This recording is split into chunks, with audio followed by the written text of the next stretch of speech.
Shalom sidang jemaat Tuhan, salam sejahtera untuk kita. Kita bersyukur atas kasih Tuhan, anugerah Tuhan yang masih kita rasakan hari ini. Kita bisa sehat, kita bisa kuat, kita bisa bekerja, kita bisa beraktivitas. Itu karena kebaikan Tuhan. Sidang jemaat Tuhan, kita akan merenungkan firman Tuhan hari ini. Mari kita bersama-sama merenungkannya agar kita bertumbuh di dalam Tuhan dan iman kita juga bertumbuh. Saya dan percaya sidang jemaat Tuhan bersemangat hari ini, amin. Namun sebelum kita masuk dalam renungan kita memuji Tuhan. Kita katakan kepada Tuhan, tiap langkahku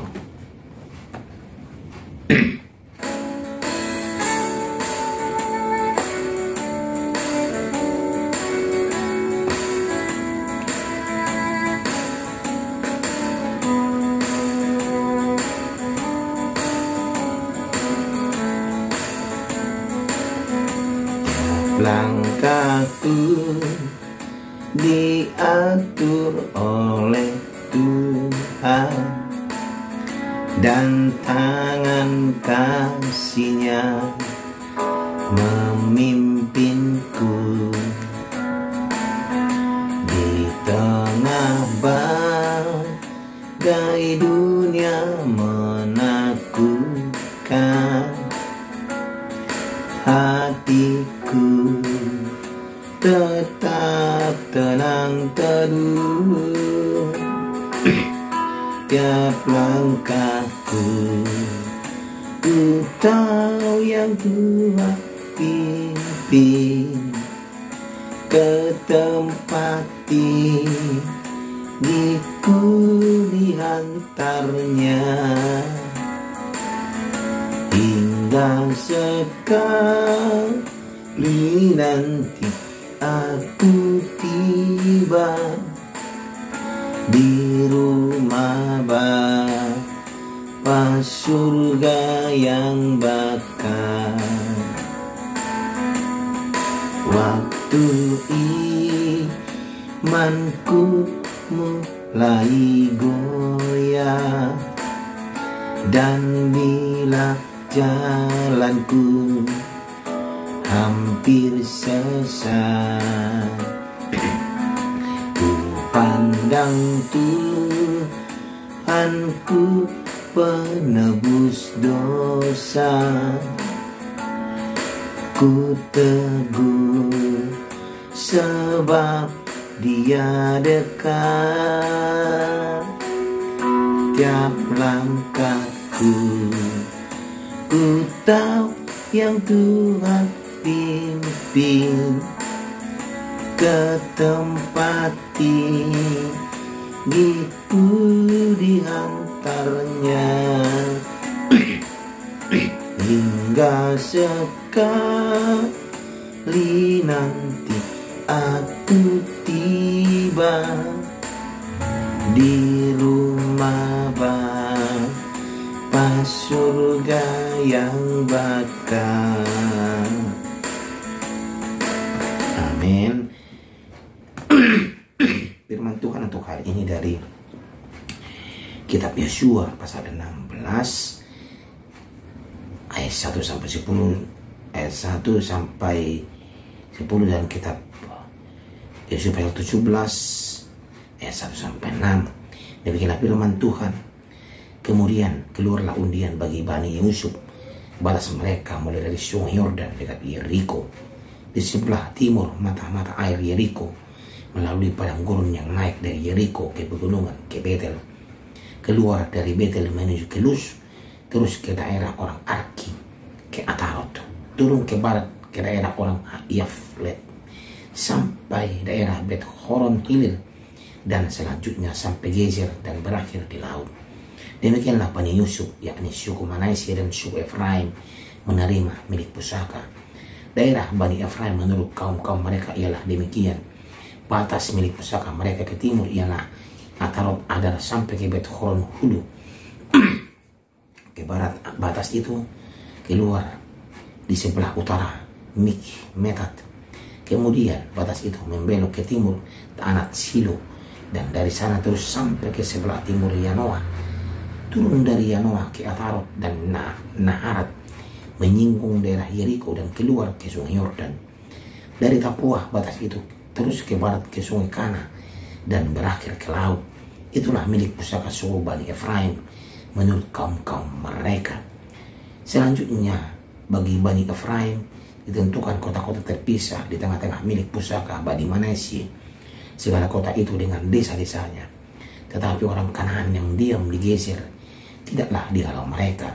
Jadi orang Kanaan itu masih tetap tinggal di tengah-tengah suku Efraim sampai sekarang, tetapi menjadi budak Rodi.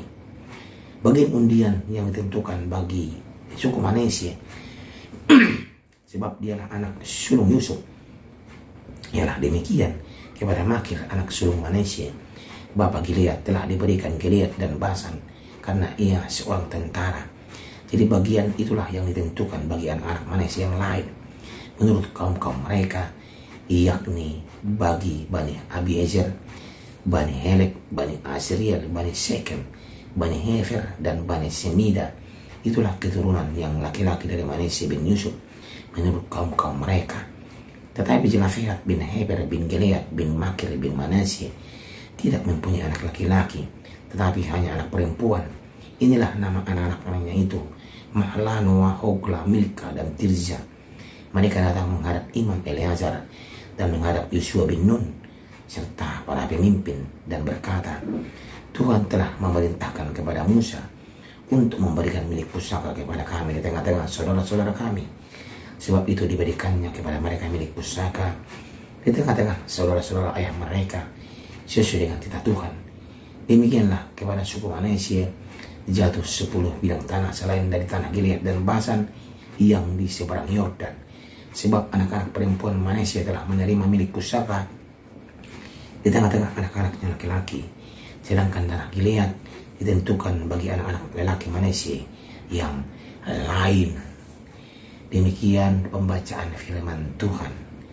Tema kita pada hari ini adalah keberanian menghadapi tantangan baru. Sidang jemaat Tuhan yang terkasih, kalau kita berbicara tantangan, pasti kita bertanya-tanya apa yang akan kita hadapi. Ya, seperti apa nanti yang kita akan hadapi tentang. Kita boleh kalah, kita boleh juga menang, dan juga boleh juga seri. Jadi masih di awang-awang, kita tidak belum tahu. Dan intinya kita harus menghadapinya dengan penuh keberanian. Sidang jemaat Tuhan terkasih, di Indonesia ada kerajaan Majapahit berdiri karena keberanian Raden Wijaya dan pasukannya melakukan istilahnya suatu inovasi yang baru. Indra Prasad atau Amarta menjadi kerajaan hebat menurut Mahabharata. Juga demikian, keperkasaan putra-putra Pandu melakukan keempat atas bawah. Istilahnya suatu inovasi yang baru, terobosan yang baru menjadi kuncinya. Inilah inovasi yang baru sering dipakai dalam menggambarkan keberanian membuka kemungkinan-kemungkinan baru. Sebuah tantangan khusus bagi orang-orang pemberani. Artinya kita mencari cara-cara baru untuk melakukan sesuatu menghadapi tantangan itu. Bagaimana kita bisa menang dalam menghadapi tantangan itu.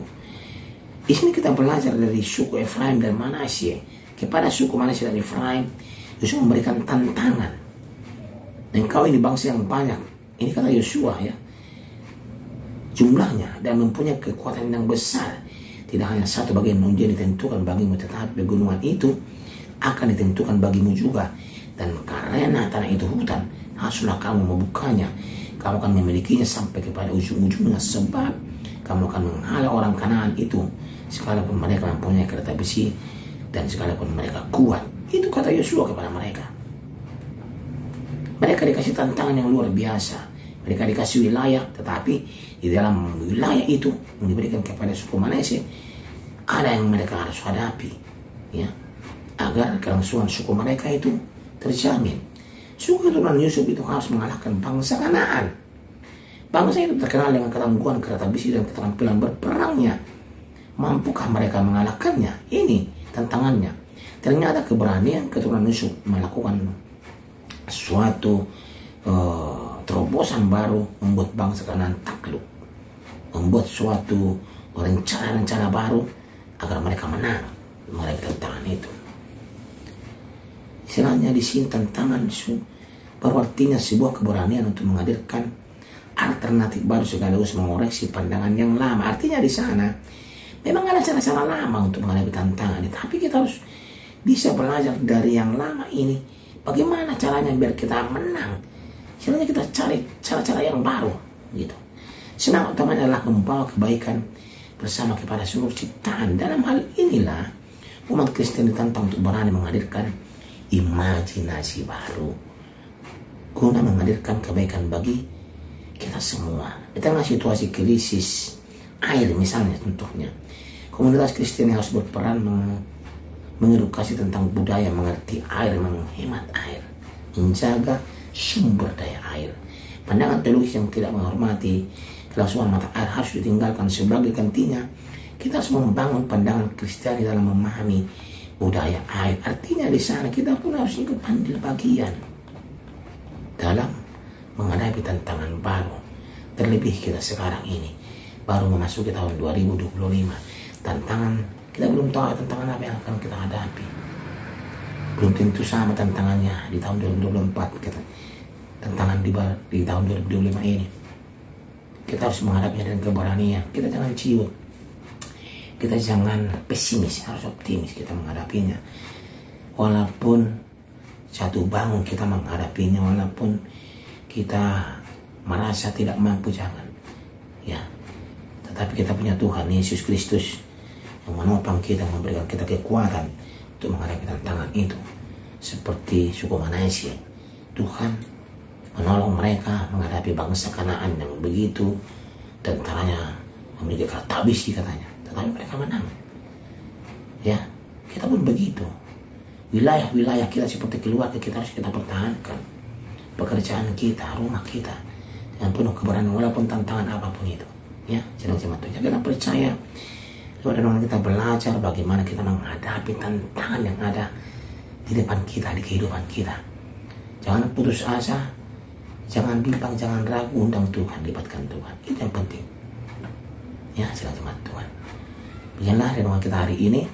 Mari kita berdoa. Terima kasih ya Tuhan.